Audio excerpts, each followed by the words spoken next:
जो सदी के महानायक हैं उनसे बात हो जाए, हेमा मालिनी से हो जाए, सनी देओल जी से हो जाए, अनुपम खेर जी से हो जाए, फिर कंगना के अंगना में डांस होगा, वहाँ पूछा जाएगा कि आपके नज़र में देश का किसान कैसे आतंकवादी हो सकता है। देखिए, अगर जिंदा हूँ तो किसानों के हक में फिल्म सेलिब्रिटियों को बोलना होगा, और मर गया तो कोई बात ही नहीं, चूंकि भाजपा के लोग हत्या भी कर पूरे देश के आइकॉन हैं और लगातार सरकारों के खिलाफ बोलते रहे, चाहे महंगाई का मुद्दा हो, बेरोजगारी का मुद्दा हो या मंदी अर्थव्यवस्था की बात हो, सब पर प्रतिक्रियाएं देते थे। आखिर क्या वजह है जो ये 6 साल 7 साल से अमिताभ बच्चन जी बोल नहीं रहे हैं? बताइए, आप देश के दलाल मीडिया के पत्रकारों के साथ बैठ के गैंगस्टर की भूमिका निभाइएगा, देश के आदमी को बदनाम कीजिएगा और हम चुप रहेंगे? लगता है आपको? देश के मजबूर, लाचार और असहाय किसान नजर नहीं आ रहे। आखिर क्या बात है? क्या आप देश के किसान को सिर्फ जब वोट की जरूरत होती है तब आप उसे याद करते हैं, या फिर आप उसे मानते हैं कि वोट देने के लिए वो किसान इस देश का नागरिक है और वहाँ के किसान की हालत बद से बदतर है? तो वही सेम चीज़ आप भारत देश में क्यों लागू कर रहे हैं? ऐसी चीज़ जो विदेश में बैन कर दी जाती है उसे भारत देश में क्यों चालू किया जाता है? आप लोग जो हर मुद्दों हौसलों की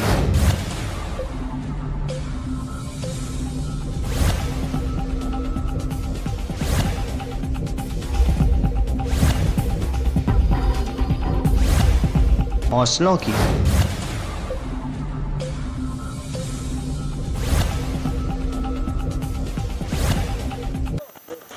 जिस तरह से किसान मुद्दे को लेकर, किसान आंदोलन, किसी बिल को लेकर जो किसान का आंदोलन है वो लगातार जारी है, जिसके 20 से 22-25 दिन हो चुके हैं, जिससे केंद्र सरकार से कई बार 6 से 7 बार चर्चा भी हो चुका है, लेकिन किसान में अपनी जीत पे अपनी मांगों को लेकर अभी भी अड़े हुए हैं और उनका आंदोलन लगातार जारी है। उसी बीच अगर मैं आपको दिखाना चाहूँ, इस समय मुंबई के बिग बी यानी कि बॉलीवुड के, अगर हम बिग बी कहा जाए, अमिताभ बच्चन के घर के पास में खड़े, और यह सामने आप देख सकते हैं उनका जलसा बंगलो यानी कि अमिताभ बच्चन का बंगलो जलसा है, और उनसे मिलने के लिए समाज सेवक जिस तरह से मोहित और पंकज दिल्ली से आज मुंबई पहुंचे हुए हैं, क्या वजह है? किसान के किन मुद्दों की चर्चा के लिए आज वो यहाँ पर इनसे मिलने पहुंचे हैं? क्या चर्चा होगी इनके पंकज और मोहित की अमिताभ बच्चन से, ये हम जानेंगे। सबसे पहले आप किसान जिस तरह से आंदोलन दिल्ली में लगातार देखने को मिल रहा है, तो दिल्ली छोड़ आज मुंबई पहुंचने की वजह क्या है? जो सदी के महानायक, पूरे देश के आइकॉन हैं और लगातार सरकारों के खिलाफ बोलते रहे, चाहे महंगाई का मुद्दा हो, बेरोजगारी का मुद्दा हो या मंदी अर्थव्यवस्था की बात हो, सब पर प्रतिक्रियाएं देते थे। आखिर क्या वजह है जो ये 6 साल 7 साल से अमिताभ बच्चन जी बोल नहीं रहे हैं? और तो और देश का पालनहार अन्नदाता किसान भाई जब इस ठिठुरती ठंड में सड़कों पर आंदोलन करने को मजबूर है तो क्यों नहीं बोल रहे हैं? उन देश के अन्नदाता पालनहार किसान भाई जो भगवान हैं देश के, जो मानवता को भरपेट भोजन कराता है और अन्न उगाता है, अपने खून पसीनों से सींच कर पेट भरता है, उस किसान के ऊपर इतनी बड़ी त्रासदी, अब बताइए, इतने बड़े बड़े पत्थर के बुलडोजर लगा दिए गए, वो कटीले तार जो खेतों में नहीं लगाए जा सकते, वो देश के अन्नदाता पालनहार किसान भाइयों को रास्ता रोकने, इतनी व्यवस्था अगर गलवान में की गई होती, इतनी व्यवस्था अगर पुलवामा में की गई होती, तो आज भारत माँ के वीर सपूत शहीद नहीं होते। एक बात बताइए, सैटेलाइट ये बता देता है कि पंजाब में, हरियाणा में पराली जलता है तो दिल्ली में प्रदूषण होता है, तो क्या सैटेलाइट ये नहीं बताता है कि चाइना गलवान में कब आ गया? सैटेलाइट ये नहीं बताता है कि वो कार किसकी थी जिस कार में 300 किलो से अधिक जेलेटिन और RDX थे? आखिर क्यों नहीं जांच कराई गई? वही DSP देवेंद्र सिंह जब पुलवामा में पदस्थापित था, वही DSP देवेंद्र सिंह दिल्ली में, दिल्ली चुनाव से पहले आतंकवादी को लाया। तो जब हमारे भारत माँ के वीर सपूत शहीद हो गए, उस पर अमिताभ बच्चन जी नहीं बोलते हैं। देश के पालनहार अन्नदाता किसान भाइयों के लिए पत्थर के बुलडोजर लगा दिए गए, कटीले तार लगा दिए गए, लाठी चार्ज किए गए, आंसू गैस के गोले छोड़े गए, वाटर कैनन के फव्वारे से छोड़ा गया, फिर भी कोई एक शब्द उनकी मानवीय संवेदनाएं कहाँ हैं? वो भी अन्य खाते हैं, पक्ष में या विपक्ष में। हम लोग इसी कड़ी के तहत अन्ना हजारे जी से मिले, जो 7 साल से नहीं बोल रहे थे। अन्ना हजारे जी ने भी स्वीकार किया कि ये जो कानून है वो कोयला की तरह काला है, इसमें कितना भी सरफ साबुन रगड़िएगा साफ नहीं होगा, मतलब संशोधन की कोई गुंजाइश नहीं है। उन्होंने कहा कि 84 साल की हमारी उम्र हो गई और हमारे जीवन का अंतिम आंदोलन किसान आंदोलन के रूप में होगा। तो अमिताभ बच्चन जी नहीं बोल रहे, यही बात हम पूछने आ रहे हैं। देखिए, विचार रखना पक्ष में या विपक्ष में, तो अमिताभ जी से क्या बात होगी? अमिताभ जी से बात होगी, आप पुलिस स्टेशन भी गए थे, जुहू पुलिस स्टेशन, जो उनके घर के उनके बंगलों के पास जो उनका पुलिस स्टेशन लगता है, वहाँ पर पुलिस से क्या चर्चा हुई है आपकी? हम लोगों ने शनिवार को ही दिल्ली से मुंबई आया था, जुहू पुलिस स्टेशन में हमने ज्ञापन दिया। चूँकि हम राष्ट्रपिता महात्मा गांधी के अनुयायी हैं, सत्य और अहिंसा के रास्ते पर चलते हैं, हम देश के कानून व्यवस्था में विश्वास रखते हैं जो बाबा साहब अम्बेडकर ने अब संविधान के जरिए अधिकार दिया है। तो इन लोगों ने कहा कि आप पहले थाना आइए, आप वहाँ प्रदर्शन नहीं कर सकते, कोविड का हवाला दे रहे। फिर अब इन्होंने बात की कि वो बिजी हैं, स्टूडियो गए हुए हैं, आते हैं तो मैं उनको बुलाता हूँ। तो इसी पर्पज से हम लोग यहाँ तक अभी तक रुके हुए हैं। तो पंकज जी, मिलकर ही दिल्ली वापसी होगी आपकी? देखिए, अगर जिंदा हूँ तो किसानों के हक में फिल्म सेलिब्रिटियों को बोलना होगा, और मर गया तो कोई बात ही नहीं, चूंकि भाजपा के लोग हत्या भी करा सकते, झूठे मुकदमों में फंसा सकते, तो ये तमाम बातें हैं। लेकिन जिंदा हूँ, खून का एक एक कतरा अपने देश के भगवान अन्न पालनहार अन्नदाता किसान भाइयों के साथ सहानुभूति रखते हुए उनके लिए शहीद होना मंजूर करूंगा, वापस जाना मंजूर नहीं करूंगा। बॉलीवुड, अगर मुंबई की बात करें, मुंबई बॉलीवुड की नगरी मानी जाती है, तो क्या अमिताभ बच्चन से ही मुलाकात होगी या और भी लोगों से आपकी मुलाकात होगी? हेमा मालिनी जो मथुरा से सांसद हैं, गुरदासपुर से सनी देओल जी सांसद हैं, अनुपम खेर जी की पत्नी किरण खेर जो चंडीगढ़ से सांसद हैं, उसके बाद कंगना रनावत से भी मुलाकात होगी। तो कंगना रावत से मुलाकात किस प्रकार से होगी, उनसे क्या कुछ चर्चा होगी? अभी तो फिलहाल अमिताभ बच्चन जी जो सदी के महानायक हैं उनसे बात हो जाए, हेमा मालिनी से हो जाए, सनी देओल जी से हो जाए, अनुपम खेर जी से हो जाए, फिर कंगना के अंगना में डांस होगा। वहाँ पूछा जाएगा कि आपके नज़र में देश का किसान कैसे आतंकवादी हो सकता है, और आप उसे आतंकवादी कह रहे जिसने हिंदू धर्म की वजूद को बचाया है। क्या हिंदू धर्म गुरु तेग बहादुर की कुर्बानी, गुरु गोविंद सिंह जी की कुर्बानी, उनके बच्चों की बलिदानी भूल जाएगा क्या देश की आज़ादी की लड़ाई में जो सिख समुदाय के लोग 121 लोगों ने फांसी के फंदे को चूमा था, उसमें 93 लोग थे, क्या देश उस आज़ादी की लड़ाई को भूल जाएगा? क्या देश भगत सिंह की कुर्बानी को भूल जाएगा? भगत सिंह के खिलाफ केस लड़ने वाला सूर्य नारायण कौन था? भगत सिंह के खिलाफ गवाही देने वाला सर सादीलाल कौन था? जिन 2600 लोगों को उम्र कैद की सजा दी गई, उसमें 2100 लोग पंजाबी समुदाय के थे, तो फिर वो आतंकवादी कैसे हो सकते हैं? ये अधिकार देश के नेताओं को, फिल्म सेलिब्रिटियों को कौन देता है? संविधान का कौन सा आईपीसी एक्ट कहता है कि आप जो आदमी सरकार से सवाल पूछे उसको आतंकवादी कह दीजिए, देशद्रोही कह दीजिए, समाज सेवक गैंग कह दीजिए? समाज सेवक पंकज जी यहाँ पर बॉलीवुड के साथ डांस करने के लिए मतलब आए, उसके साथ कृषि किसान। एक बात बताइए, आप देश के दलाल मीडिया के पत्रकारों के साथ बैठ के गैंगस्टर की भूमिका निभाइएगा, देश के आदमी को बदनाम कीजिएगा और हम चुप रहेंगे? लगता है आपको? अरे हमारे शरीर में भी सुभाष चंद्र बोस, खुदीराम बोस, भगत सिंह, चंद्रशेखर आजाद का खून दौड़ता है, हमारे में कोई सावरकर का खून नहीं दौड़ता। आप समझिए, पूरी देश एक है, कश्मीर से कन्याकुमारी तक भारत एक है। कौन लोग थे जो देश की आज़ादी के समय अंग्रेजों की दलाली कर रहे थे?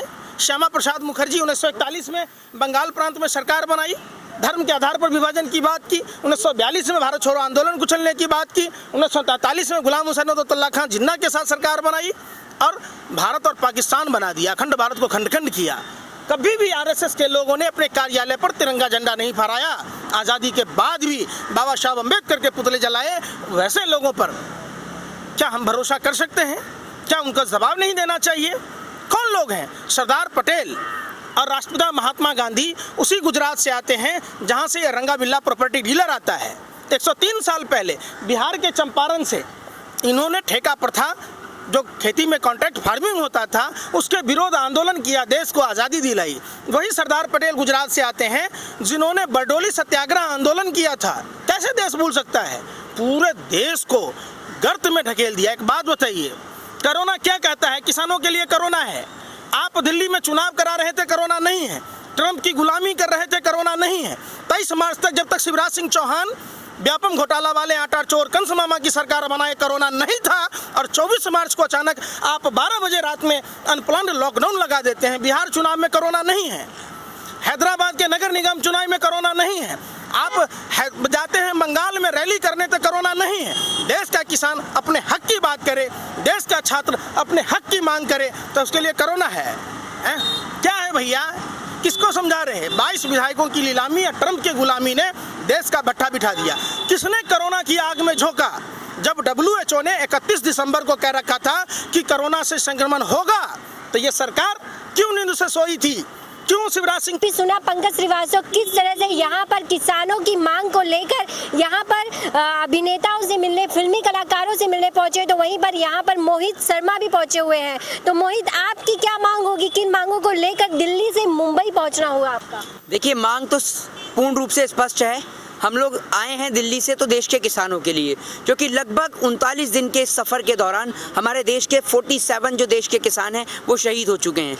47 किसानों से ज़्यादा जो है हमारे किसान भाइयों की जान जा चुकी है। क्या देश के किसान की जान इतनी सस्ती है कि वो सड़क पर बैठे बैठे ही निकल जाएगी?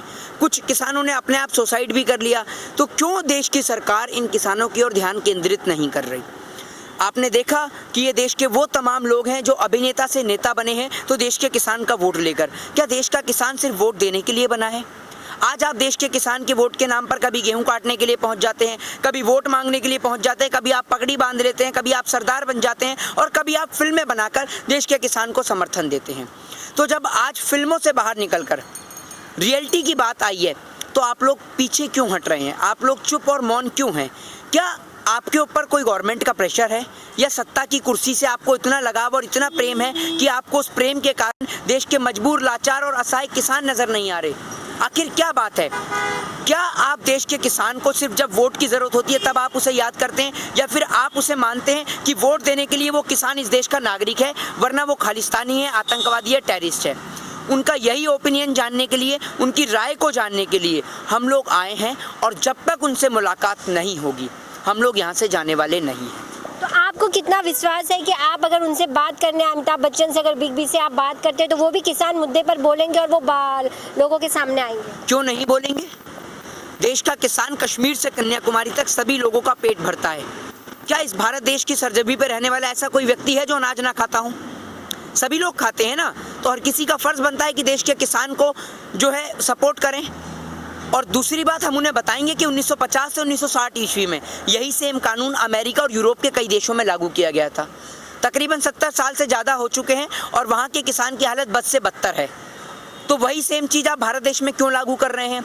ऐसी चीज़ जो विदेश में बैन कर दी जाती है उसे भारत देश में क्यों चालू किया जाता है? आप लोग जो हर मुद्दों पर अपनी राय रखते हैं और देश का हर एक व्यक्ति जो किसी भी कास्ट, किसी भी रिलीजन, किसी भी जाति, किसी भी धर्म, किसी भी संप्रदाय से जुड़ा हुआ हो, वो आपकी बात को सुनता है।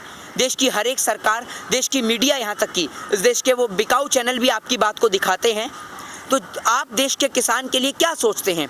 आपकी क्या राय है? अगर देश का किसान गलत लगता है आपको तो आप उसके लिए बोलिए कि गलत लगता है, और अगर सही लगता है तो आप सरकार से निवेदन करिए कि किसानों को जल्द से जल्द उठाने का प्रयास किया जाए, उनके लिए बेहतर खाने की सुविधा किया जाए। आखिर कब तक इस देश का किसान मजबूर, लाचार और असहाय होकर देश की सड़कों पर बैठा रहेगा? चाहे वो राजस्थान बॉर्डर हो, चाहे वो टीकरी बॉर्डर हो, चाहे वो गाजीपुर बॉर्डर हो, चाहे वो सिंधु बॉर्डर हो। और मैं आपको एक बात बताऊं कि अब वहाँ बैठा किसान सिर्फ पंजाब और हरियाणा का नहीं है, वहाँ बैठा किसान महाराष्ट्र का भी है, उत्तर प्रदेश का भी है। कश्मीर से कन्याकुमारी तक भारत एक कृषि प्रधान देश है और कश्मीर से कन्याकुमारी तक खेती करने वाला लगभग हर एक किसान वहाँ पर धीरे धीरे करके आता जा रहा है। लगभग 15 तारीख तक गेहूं की बुआई का जो कार्य है वो भी समाप्त हो जाएगा। इसके बाद देश का हर एक किसान वहां मौजूद होगा। तो आप ये भी कहा जा रहा है किसानों के साथ राजनीति की जा रही है, यहाँ पर लोग अपनी रोटियां भी सेक रहे हैं। देखिए, आप एक बात बताइए, आप रोटियां सेक रहे हैं तो आप क्या कर रहे हैं? आप पराठे सेक रहे हैं ना, आप भी तो सेक रहे हैं ना कुछ। एक बात मुझे बताइए, आप किसानों के नाम पे वोट लेने की बात करते हैं। आप एक बात बताइए, आप गंगा जी से पानी भरती हैं, आपसे कोई पैसे लेता है?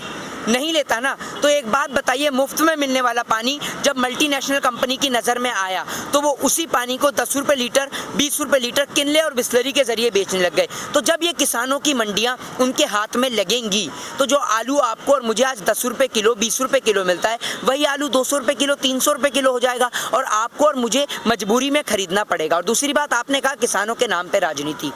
किसानों के नाम पे राजनीति करती तो आई है लगातार भारतीय जनता पार्टी की सरकार। आज जब वो मौजूदा सरकार में आ गई है तो वो किसानों के हितेश में बात क्यों नहीं करती? आखिर क्यों इस देश के अंदर फांसी लगाकर मरने वाला इस देश का किसान ही होता है? आखिर क्यों वो मरने वाला कोई पॉलिटिशियन नहीं होता, कोई बड़ा बिजनेसमैन नहीं होता, किसान ही क्यों होता है? वो इसलिए होता है क्योंकि जब इस देश से लाखों करोड़ों रुपए लेकर इस देश के भगोड़े भग जाते हैं, उनको लेकर कोई सरकार नहीं बोलती। लेकिन जब देश का किसान बैंक से 10,000 15,000 रुपए उधार ले लेता है तो उसके घर पे बैंक वाले पहुंच जाते हैं, उसकी जमीन को कैप्चर कर लेते हैं, कब्जा कर लेते हैं, जिस कारण डिप्रेशन में आकर इस देश का किसान आत्महत्या कर लेता है, फांसी लगा लेता है, मजबूरन में आके सुसाइड कर लेता है। तो क्या देश के किसान के नाम पर राजनीति करने वाली भारतीय जनता पार्टी जो कहा करती थी किसानों की आय दुगनी होगी, किसानों की जो जमाखोरी की समस्या है उसको भी हम दूर करेंगे, आज क्यों नहीं करती आप? क्यों किसानों की आय अब तक दुगनी नहीं हुई? और आप देश के किसान को सर्टिफिकेशन देंगे क्या? आप एक सर्टिफिकेट दीजिए, उस पर लिख के दीजिए कि अगर इस बिल को लागू करने के बाद कोई भी किसान अगर आत्महत्या करता है या किसी भी किसान के साथ शोषण होता है तो उसकी जिम्मेदार भारतीय जनता पार्टी होगी या प्रधानमंत्री नरेंद्र मोदी जी होंगे। अब तक जो 47 किसान जो शहीद हुए हैं, उनकी मृत्यु का, उनकी मौत का जिम्मेदार भी इस देश की सरकार ही है।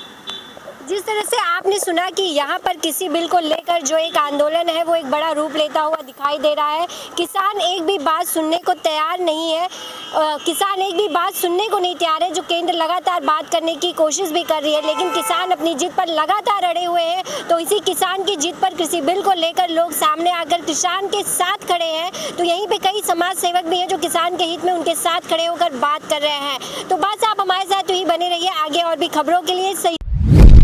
आप देख रहे हैं सक्षम न्यूज इंडिया, सबसे पहले सबसे तेज।